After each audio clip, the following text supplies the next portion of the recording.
James McConnell was a daring aviator who 100 years ago went to France and died there fighting evil with other Americans.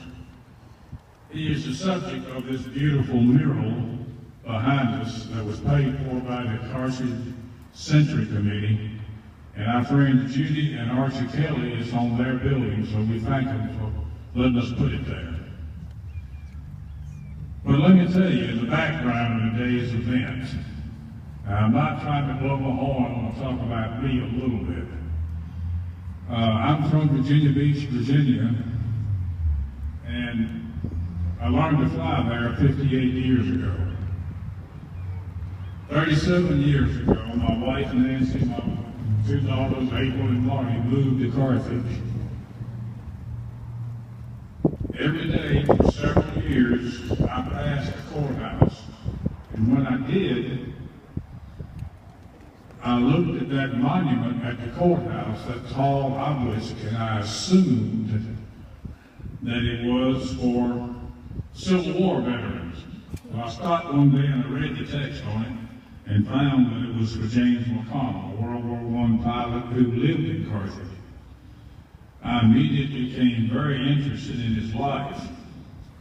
James McConnell was a member of the famous Lafayette Escadrille, one of the first fighter pilots in the world, by the way. He was the fourth of 7 original founders of this American volunteer group who flew under the French colors until early April 1917. The significance of this ceremony is that 100 years ago today, and just about this time, James McConnell was shot down and killed in Flavy-les-Martel, France. And we want to honor this young man who demonstrated valor and courage to the world. Many years ago, I had plans to build an airport for my own use here in Carthage. And so I did, and I named it Gilliam McConnell for McConnell and myself. The little airport has grown to be a destination point for thousands of people from everywhere, even foreign countries. I started collecting memorabilia, which I have placed on the field to depict the history of aviation. If you have visited the Pick and Pig restaurant on the field, you've noticed these one-of-a-kind aviation relics. Collecting these testimonials to our past paved the way to an aviation museum, the establishment of which is the second reason we are here today. We bought a building about a year and 3 months ago, just past the airport, and it has airport access. And we have formed a not-for-profit 501c3 corporation, and we have plans to create something of interest for future generations. We can accept your tax-deductible contributions and earnest. In the meantime, this money will help us in fulfilling the dream. The third reason, before I get to the third reason, I forgot to mention we got a bingo hall across the street. And that's what's supporting the museum at this moment. So anybody that plays bingo, come on out.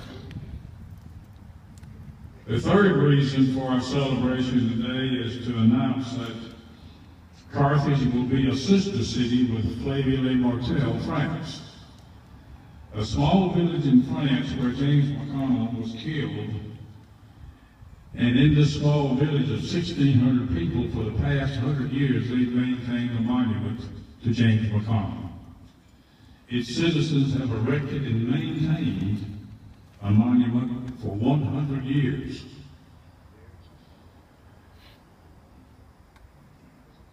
Last April, myself, Felice Scilacci, and Jim Wilcher visited Flavia-le-Martel, France, as well as other places. This created this opportunity for the sister city that we have just, the town has approved to enter into with Flavia-le-Martel.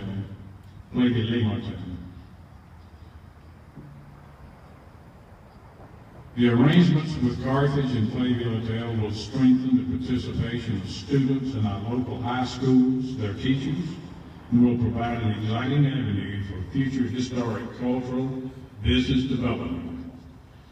In closing, and before we start with the proceeding, let me thank Fidelity Bank for letting us meet in their parking lot, the Sand Hills Area Detachment 1001 of the Marine Corps League, the chaplain, Reverend Bruce Carlson, for the invocation, Jim Wiltshire for the Pledge of Allegiance, Clara Morgan for singing both national anthems, Catherine Graham, Commissioner Chair for the county, Lee McGraw, the Mayor of Carthage, Marie Claire Rebel, Honorary French Consul in Raleigh, the bandit team of Flying Aces, and the Patriot Guard, whom you see standing on the sides with the flag. They came from over an hour away to be with us today.